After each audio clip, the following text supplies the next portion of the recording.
Selamat siang, salam sejahtera untuk kita semua. Pada kesempatan yang berbahagia kali ini, saya Ulfiani Dianti Mapa dari Program Studi Ekonomi Syariah, kelas 5D Fakultas Ekonomi dan Bisnis Islam, Institut Agama Islam Negeri Kota Palopo. Di sini saya akan memaparkan materi tentang zakat dalam perekonomian kontemporer.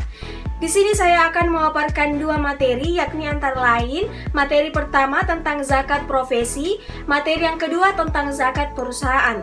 Langsung saja materi yang pertama tentang zakat profesi, yang dimana materinya terbagi menjadi 4. Yang pertama pengertian zakat, di mana zakat profesi terdiri dari dua kata, yaitu zakat dan profesi. Dalam literatur fikih klasik, pengertian zakat adalah hak yang dikeluarkan dari harta atau badan. Dalam Kamus Bahasa Indonesia, profesi adalah bidang pekerjaan yang dilandasi pendidikan keahlian, yakni keterampilan, kejujuran, dan sebagainya. Jadi, zakat profesi adalah zakat yang dikeluarkan dari hasil apa yang diperoleh dari pekerjaan dan profesinya. Yang kedua, profesi yang dizakati, di mana barangkali bentuk penghasilan yang dapat menyolok pada zaman sekarang ini adalah apa yang diperoleh dari pekerjaan dan profesinya. Pekerjaan yang menghasilkan uang ada dua macam. Yang pertama, pekerjaan yang dikerjakan sendiri tanpa tergantung kepada orang lain, berkat kecekatan tangan ataupun otak, di mana penghasilan yang diperoleh dengan cara ini merupakan penghasilan profesional seperti penghasilan seorang doktor, insinyur, advokat, seniman, penjahit, tukang kayu, dan lain-lain. Yang kedua adalah pekerjaan yang dikerjakan seseorang buat pihak lain, baik pemerintah, perusahaan, maupun perorangan, dengan memperoleh upah yang diberikan dengan tangan, otak, maupun keduanya. Penghasilan dari pekerjaan yang dikerjakan untuk orang atau pihak lain dengan imbalan mendapatkan upah atau honor seperti pegawai negeri atau swasta. Selanjutnya, materi yang ketiga tentang hukum zakat profesi, di mana kewajiban berzakat ini berdasarkan keumuman kandungan makna Al-Quran, Surah At-Taubah ayat 103 dan Surah Al-Baqarah ayat 267. Di samping itu juga berdasarkan pada tujuan disyaratkannya zakat, seperti untuk membersihkan dan mengembangkan harta, serta menolong para mustahik. Zakat profesi juga mencerminkan rasa keadilan yang merupakan ciri utama ajaran Islam, yaitu kewajiban zakat pada semua penghasilan dan pendapatan. Adanya perintah zakat adalah untuk menciptakan rasa sosial dan keadilan. Alasan diwajibkannya zakat profesi atau zakat penghasilan dapat ditafsirkan dari ayat Quran Surah Al-Baqarah ayat 267 yang artinya, "Hai orang-orang yang beriman, nafkahkanlah di jalan Allah sebagian dari hasil usahamu yang baik-baik dan sebagian dari apa yang kami keluarkan dari bumi untukmu, dan janganlah kamu memilih yang buruk-buruk lalu kamu menafkahkan daripadanya, padahal kamu sendiri tidak mau mengambilnya melainkan dengan memincingkan mata terhadapnya, dan ketahuilah bahwa Allah Maha Kaya lagi Maha Terpuji." Selanjutnya yang keempat, tentang nizab zakat profesi dan cara perhitungannya, di mana nizab adalah batas minimal atau jumlah minimal harta yang dikenai kewajiban zakat. Karena zakat profesi ini tergolong baru, nisabnya pun mesti dikembalikan atau dikiaskan kepada nisab zakat-zakat yang lain yang sudah ditentukan hukumnya. Ada dua kemungkinan yang dapat dikemukakan untuk ukuran nizab zakat profesi ini, yaitu yang pertama disamakan dengan nizab zakat emas dan perak, yaitu dengan mengkiaskannya kepada emas dan perak sebagai standar nilai uang yang diwajibkan dikeluarkan zakatnya, yakni 20 dinar atau 93,6 gram emas. Berdasarkan hadis riwayat Daud bahwa tidak ada suatu kewajiban bagimu dari emas atau engkau miliki yang mencapai jumlah 20 dinar. Yang kedua disamakan dengan zakat pertanian, yaitu 5 wasak sekitar 750 kg beras, di mana zakat dikeluarkan pada saat diterimanya penghasilan dari profesi tersebut sejumlah 5 atau 10% sesuai dengan biaya yang dikeluarkan. Karena profesi itu sendiri bermacam-macam bentuk, jenis, dan perolehan uang, maka cenderung untuk memakai kedua macam standar nizab zakat tersebut dalam menentukan nizab zakat profesi dibagi dengan pertimbangan, yakni yang pertama, untuk jenis-jenis profesi berupa bayaran atas keahlian seperti dokter, spesialis, akuntan, advokat, kontraktor, arsitek, dan profesi-profesi yang sejenis.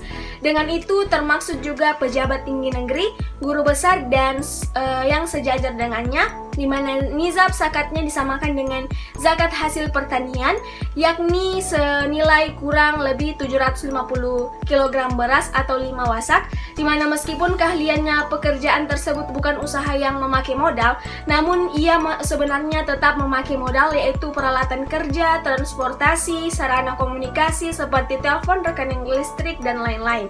Yang kedua, bagi kalangan profesional yang bekerja untuk pemerintah, misalnya atau badan-badan swasta yang gajinya tidak mencapai nisab pertanian, sebagaimana yang dikemukakan tadi, sebutlah guru misalnya, atau dokter yang bekerja di rumah sakit, atau orang-orang yang bekerja untuk suatu perusahaan angkutan, di mana zakatnya disamakan dengan zakat emas dan perak, yakni 93,6 gram. Selanjutnya, materi yang kedua tentang zakat perusahaan, di mana ada 3 poin yang akan saya jelaskan di zakat perusahaan. Yang pertama, pengertian zakat perusahaan. Zakat perusahaan adalah salah satu hasil ijtihad kontemporer dalam peluasan objek zakat atau harta yang harus dikeluarkan zakatnya. Jika kita telusuri dalam literatur fikih klasik, sulit kita dapatkan penjelasan tentang zakat atas perusahaan. Zakat atas perusahaan memang tergolong baru karena hasil ijtihad ulama kontemporer atas harta-harta yang wajib dikeluarkan zakatnya karena perkembangan zaman, dikarenakan pada saat zaman Rasulullah SAW belum banyak dibahas, di mana perusahaan itu pada umumnya mencangkup 3 hal besar. Yang pertama, perusahaan yang menghasilkan produk-produk tertentu. Jika dikaitkan dengan kewajiban zakat, maka produk yang dihasilkan harus halal dan dimiliki oleh orang-orang yang beragama Islam. Atau jika pemiliknya bermacam-macam agamanya, maka berdasarkan kepemilikan saham dari yang beragama Islam. Yang kedua, perusahaan yang bergerak di bidang jasa. Dan yang ketiga, perusahaan yang bergerak di bidang keuangan. Selanjutnya yang kedua, tentang landasan hukum zakat perusahaan, di mana landasan hukum kewajiban zakat pada perusahaan adalah nas-nas yang bersifat umum, seperti yang termaktub dalam surah Al-Baqarah ayat 267 dan surah At-Taubah ayat 103. Di mana hadis riwayat Imam Bukhari, di mana hadis ke 1448 dan dikemukakan kembali dalam hadis ke 1450 dan 1452 dari Muhammad bin Abdullah Al-Ansari, dari bapaknya, ia berkata bahwa Abu Bakar radhiyallahu anhu telah menulis sebuah surat yang berisikan kewajiban yang diperintah oleh Rasulullah SAW yang berbunyi, janganlah disatukan atau dikumpulkan harta yang semula-mula terpisah. Sebaliknya, jangan dipisahkan harta yang mula-mulanya bersatu karena takut mengeluarkan zakat. Hadis riwayat Bukhari. Lalu, harta yang disatukan dari 2 orang yang berkongsi, maka dikembalikan kepada kedua-duanya secara bersama-sama. Hadis riwayat Bukhari.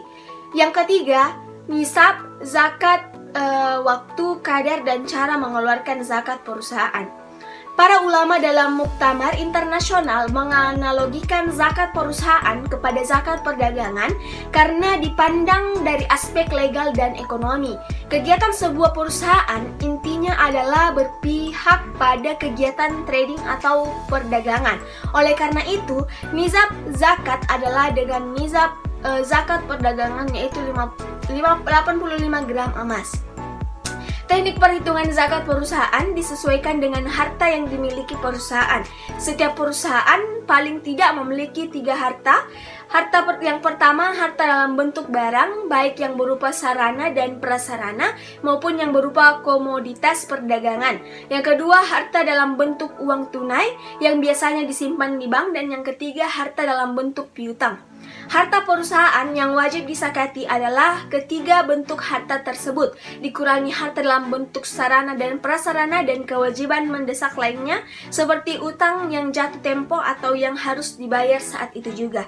Abu Ubaid dalam Al-Amwal mengatakan bahwa apabila Anda telah mencapai batas waktu pembayar zakat, yaitu usaha Anda telah berlangsung 1 tahun, perhatikanlah apa yang engkau miliki, baik berupa uang atau kas atau berupa barang yang siap diperdagangkan atau persediaan. Kemudian nilailah dengan uang dan hitunglah utang-utangmu atas apa yang engkau miliki. Dari penjelasan tersebut, maka dapat diketahui bahwa pola perhitungan zakat perusahaan didasarkan pada laporan keuangan atau neraca dengan mengurangi kewajiban atas aktiva lancar atau seluruh harta yang dimana dikeluarkan sarana dan prasarana, ditambahkan keuntungan, dikurangi pembayaran utang kewajiban lainnya, lalu dikeluarkan 2,5% sebagai zakatnya. Adapun prinsip zakat perusahaan yakni yang pertama, zakat harta dibebankan untuk orang muslim dan bukan non-muslim. Yang kedua, aset berupa fasilitas perusahaan tidak terkena zakat seperti mobil, komputer, dan yang lain-lain. Yang ketiga, zakat perusahaan pada dasarnya menzakati harta orang-orang yang menanam modal dan keuntungannya. Yang keempat, sistem zakat perusahaan bergantung pada bidang perusahaan tersebut. Yang kelima, perusahaan yang bergerak di bidang industri, bahan baku yang belum diproduksi masuk ke dalam aset yang masuk perhitungan zakat. Yang keenam, perhitungan zakat perusahaan boleh dilakukan saat tutup buku atau genap 1 tahun. Yang ketujuh, utang bisa menjadi pengurang apabila nilai utang itu melebihi nilai aset perusahaan. Yang kedelapan, nilai zakat perusahaan di bidang perdagangan dan keuangan adalah 2,5% dan mizaknya 85 gram emas. Yang kesembilan, zakat perusahaan di bidang pertanian dan perkebunan adalah 5 atau 10%. Ya, baik. Bismillahirrahmanirrahim. Assalamualaikum warahmatullahi wabarakatuh. Nah, di sini saya atas nama Agus Setiawan. Saya dari kampus YN Polopo, Prodi Ekonomi Syariah, kelas 5D, Fakultas Ekonomi dan Bisnis Islam. Nah, baik teman-teman, pada kesempatan hari ini saya akan melanjutkan materi yang sudah dibawakan oleh teman saya, Saudari Ulfiani Diyanti Mapa, yang berkaitan dengan materi zakat perekonomian kontemporer. Nah, baik, langsung saja kita ke materinya. Ya, baik. Yang pertama adalah zakat surat-surat berharga. Nah, zakat surat-surat berharga dalam hal ini ada dua bagian, yaitu zakat saham dan zakat obligasi. Nah, surat-surat berharga adalah dokumen untuk menetapkan adanya hak kepemilikan dalam suatu proyek atau hutang dalam hal itu. Nah, transaksi dalam surat berharga tersebut bukan atas surat itu sendiri, melainkan atas hak yang dipresentasikan oleh kertas-kertas tersebut. Nah, surat-surat berharga dalam hal ini yang dipresentasikan ada kalanya berupa bonds atau surat pengakuan hutang obligasi. Nah, masing-masing jenis surat berharga tersebut mempunyai berbagai pembagian yang bermacam-macam sesuai dengan sifat dan hak dan kewajiban yang mendukung terkandung dalam surat-surat tersebut. Nah, kemudian zakat itu dibagi menjadi dua, itu zakat saham dan zakat obligasi. Nah, zakat saham adalah zakat kertas yang dipresentasikan hak kepemilikannya dalam kepemilikan sebagian dari perusahaan dan memberikannya hak untuk ikut serta dalam mengatur dalam perusahaan tersebut, baik dengan jalan saham atau dengan jalan komisaris. Nah, menurut Abdurrahman Isa, tidak semua saham dizakati. Nah, apabila saham itu berkaitan dengan perusahaan atau perseroan yang menangani langsung perdagangan untuk diperdagangkan, maka zakat wajib dizakati seluruh sahamnya. Nah, akan tetapi apabila saham itu berkaitan dengan perusahaan perseroan yang tidak menangani langsung perdagangan atau tidak memproduksi barang untuk diperdagangkan, maka seperti itu perusahaan bus, contohnya angkutan umum, penerbangan, pelayanan atau perhotelan, di mana nilai saham itu terletak pada pabrik-pabrik dan mesin-mesin, maka pemegang saham itu tidak wajib menzakati saham-sahamnya. Nah, akan tetapi keuntungan dari saham itu digabungkan dengan harta lain yang dimiliki oleh pemegang saham yang wajib kemudian menzakatinya begitu. Nah, kemudian yang kedua adalah zakat obligasi.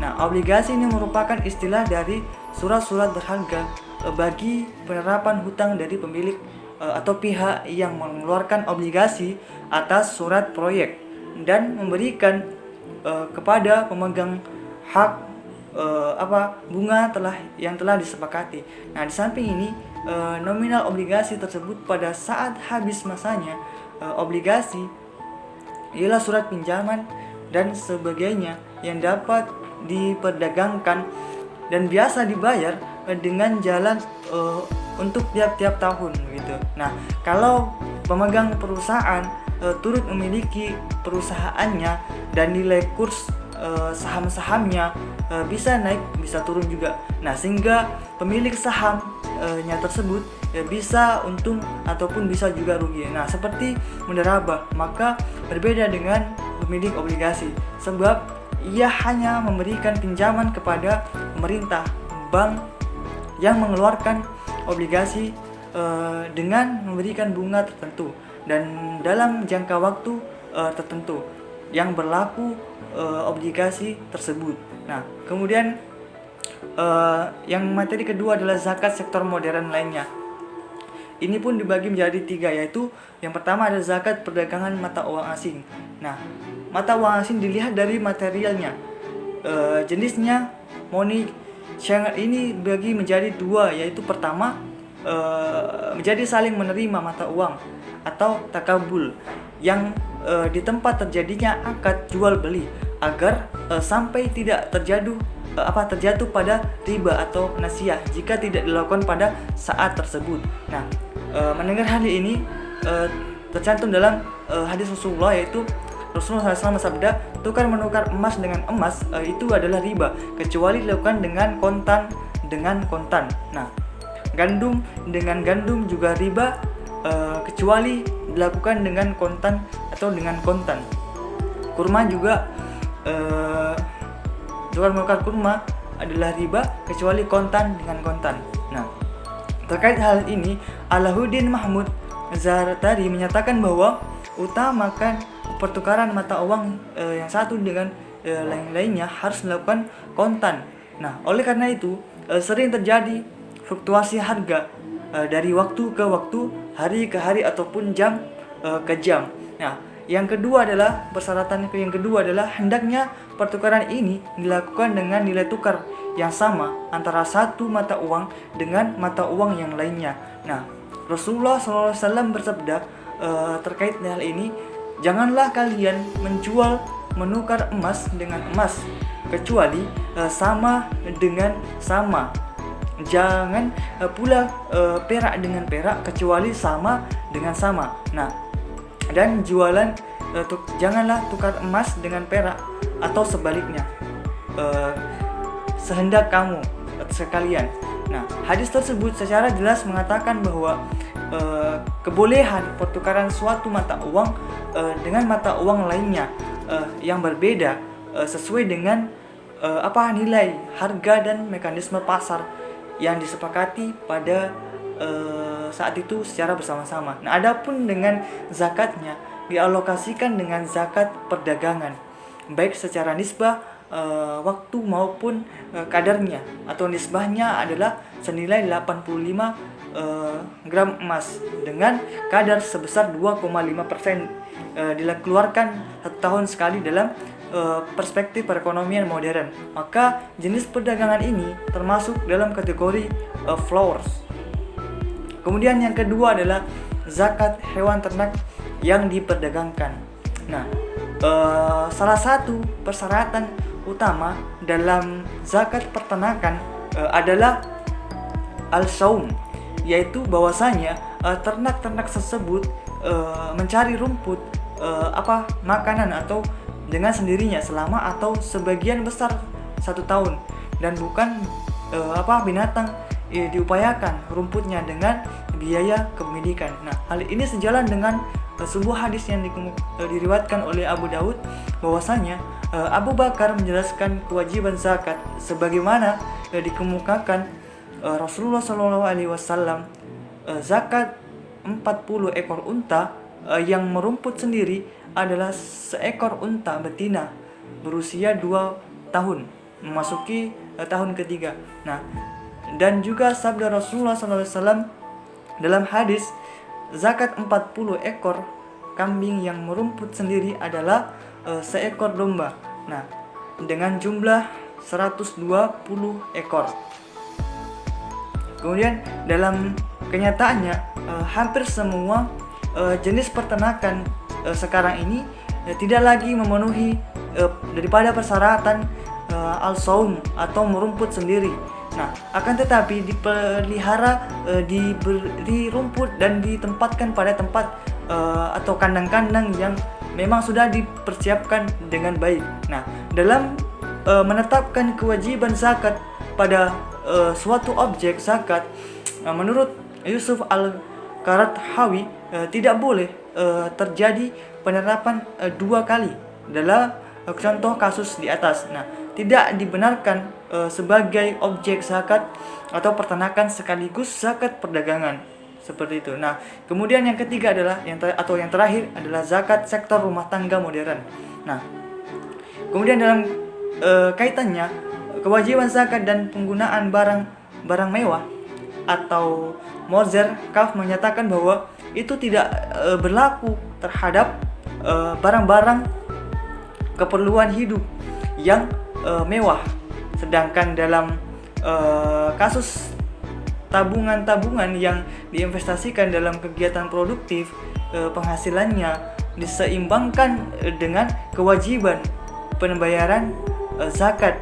Namun bila tabungan-tabungan itu ditukarkan dengan barang mewah, maka tabungan-tabungan tersebut dianggap timbunan yang tidak digunakan. Maka karena itu dikenai kewajiban zakat secara langsung. Nah, dari penjelasan di atas, maka zakat rumah tangga modern dapat diartikan sebagai zakat yang dikeluarkan dari aksesoris